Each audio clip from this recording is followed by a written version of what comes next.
इस बार के महाकुंभ में कुल मिलाकर 3 अमृत स्नान होंगे। इनमें पहला अमृत स्नान आज मकर संक्रांति के दिन हुआ है। दूसरा अमृत स्नान 29 जनवरी को मौनी अमावस्या के दिन होगा और तीसरा अमृत स्नान 3 फरवरी को बसंत पंचमी के दिन होगा। बहुत सारे लोग ये भी पूछते हैं कि महाकुंभ में पहला अमृत स्नान नागा साधुओं के द्वारा ही क्यों किया जाता है, यानी सबसे पहले यह अमृत स्नान जो है वो नागा साधु ही क्यों करते हैं। तो इसका कारण यह है कि ऐसा उन्हें सम्मान देने के लिए किया जाता है।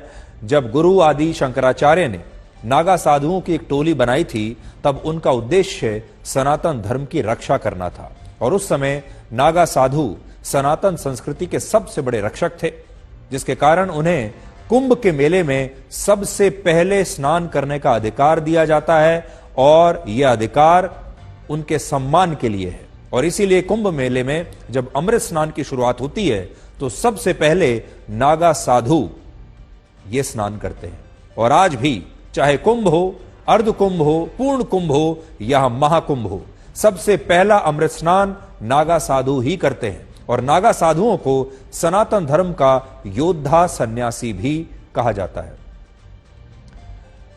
हम लगातार इस बार आपको नागा साधुओं के बारे में बताते चले आ रहे हैं क्योंकि नागा साधु समाज से कटे होते हैं। हमारे देश में ज्यादातर लोगों को नागा साधुओं के इतिहास के बारे में पता ही नहीं है। वो ऐसे क्यों रहते हैं इसके बारे में भी एक रहस्य बना रहता है। इसलिए आज आपको यह भी पता होना चाहिए कि नागा साधुओं का अंतिम संस्कार नहीं होता। नागा साधु जीवित रहते हुए ही अपना पिंड दान कर देते हैं और यही कारण है कि उनकी मृत्यु के बाद उन्हें मुखाग्नि नहीं दी जाती।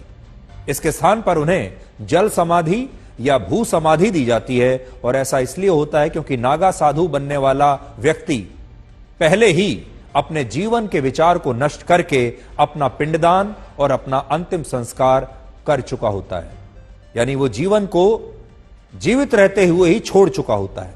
ऐसी भी मान्यता है कि जब नागा साधुओं को उनकी मृत्यु के बाद जल समाधि या भू समाधि दी जाती है तब उन्हें मोक्ष की प्राप्ति होती है और वो पुनर्जन्म के इस चक्र से पूरी तरह से हमेशा के लिए मुक्त हो जाते हैं।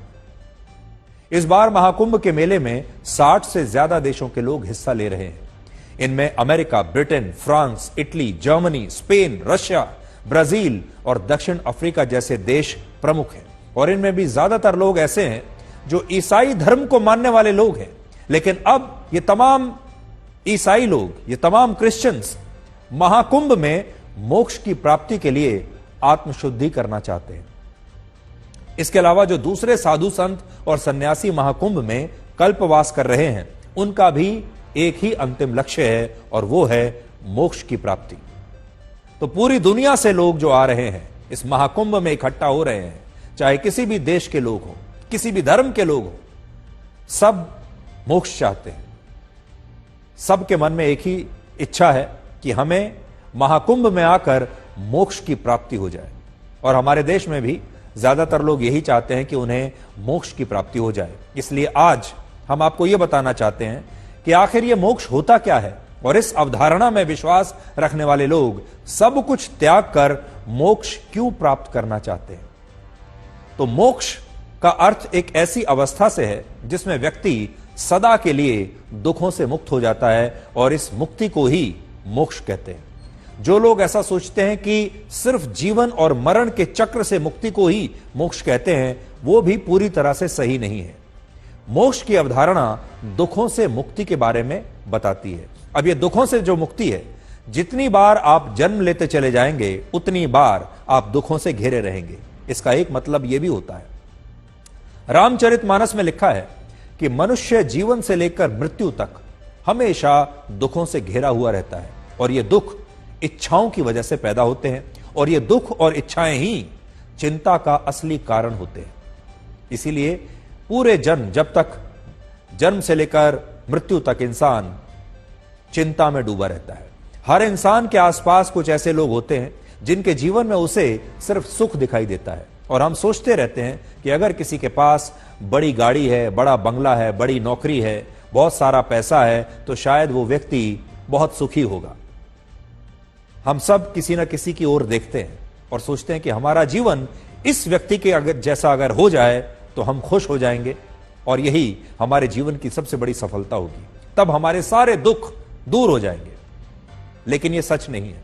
इस संसार में हर मनुष्य का जीवन दुखों से भरा हुआ है और हर मनुष्य के दुख अलग अलग है, चाहे वो कितना भी सफल व्यक्ति क्यों ना हो।